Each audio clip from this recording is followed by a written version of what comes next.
Listen, I praised the football regulator yesterday, but now some more details are coming out about the deal and what powers the regulator will have.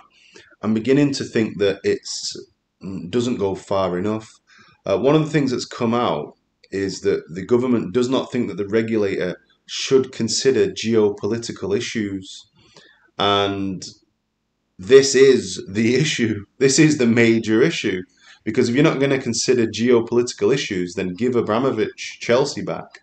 And the geopolitical issues are fundamental to how an owner has obtained their wealth, their links to sort of dictatorial regimes, their links to human right abusers and human rights abuses directly. And it was a bit too good to be true. And it looks like this Tory government are going to curtail what the regulator can do. And obviously, like they're going to sanction poorly run clubs, which is good. And but they'll not, but they can't stop owners, even existing owners, who obtain wealth and investment from sort of unscrupulous sources.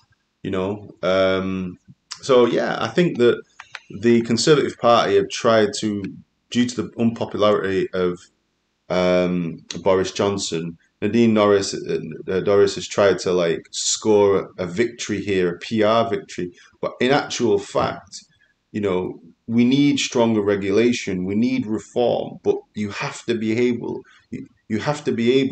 in the fit and proper persons test for the owners and the directors and the integrity test as it's called. It needs to be stronger, and it should consider where those funds are coming from.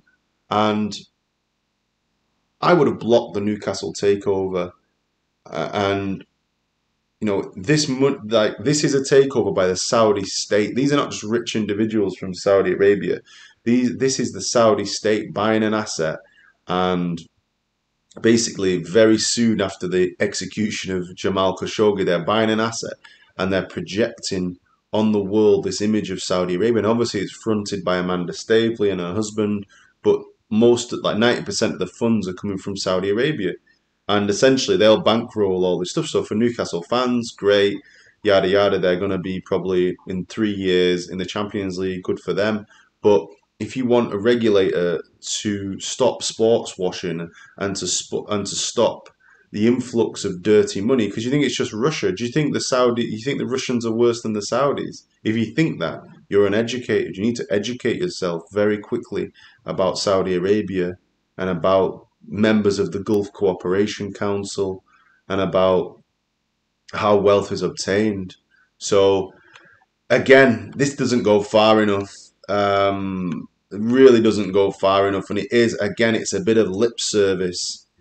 And if you're not going to make politically inspired decisions as the regulator, the integrity test isn't going to work, because you may pass the integrity test in every other way, but if you've obtained your money through links to a human rights abuser, then there's no integrity.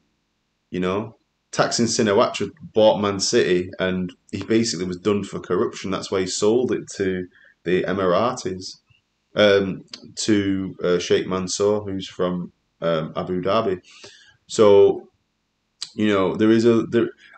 I thought it was too good to be true. I was premature yesterday when I said that I thought it was really going to resolve all of these issues, and it's not going to do it. Clubs need to be run in a sustainable way. They also need to make sure that they don't have fake advertising money and fake contracts with related parties and related organisations. Man City are doing it. Like, in no way do Man City earn more money than Man United and Liverpool. No way. I don't care if they win the league for the next 10 years. Commercially, they're not a bigger organisation. But on paper, according to Deloitte, they did. But a lot of their contracts are with companies from, the same stable that Sheikh Mansour either directly controls or indirectly controls, with relatives. And therefore, they're inflating those contracts to then have a larger wage bill, pay bigger transfer fees, and have more funding into the club. it's just a roundabout way to pump more funding into your club. But it's as clear as day. In a market-based system, there's no chance that City are making that much money. Like obviously their revenue's gone up, but in a market-based system, they're not making that type of money, you know. And I don't know. I think the regulator needs to look at political issues. It also needs to look at the funding and the finance. One thing I would suggest doing is if a new owner wants to take over a football club, look at the past 12 months of their expenses, and the owner must put that amount of money into escrow so that you can't have your berries and your situations where some guy with no money takes over and tries to like asset strip the club and tries to like, sell the club on.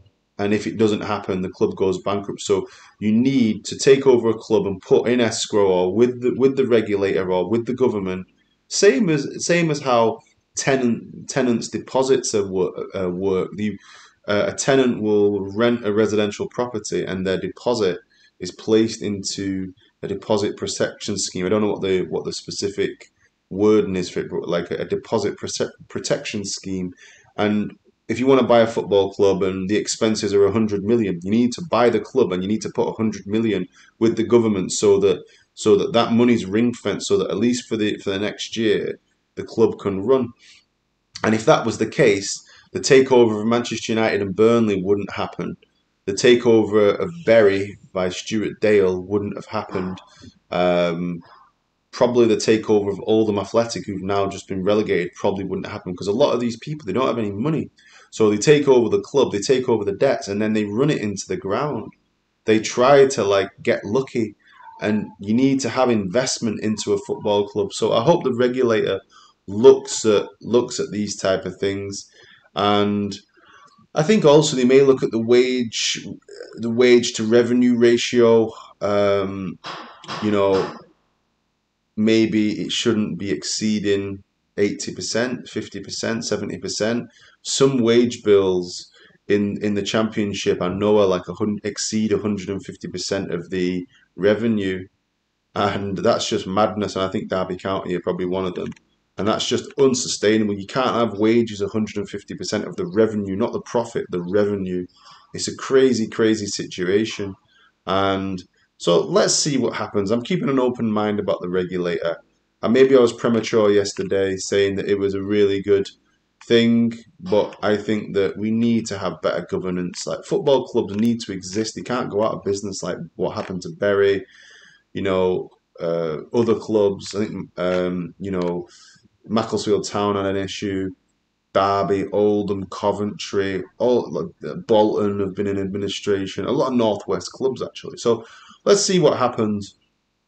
I'm hoping that the regulator can be very strong, but I don't think money should come from Saudi Arabia. I don't think that it should come from Abu Dhabi. I don't think it should come from Qatar. I think that football's a sacred thing and it should be protected. So let's see. Let's keep an open mind. Thanks for watching. Long video, but thanks for watching.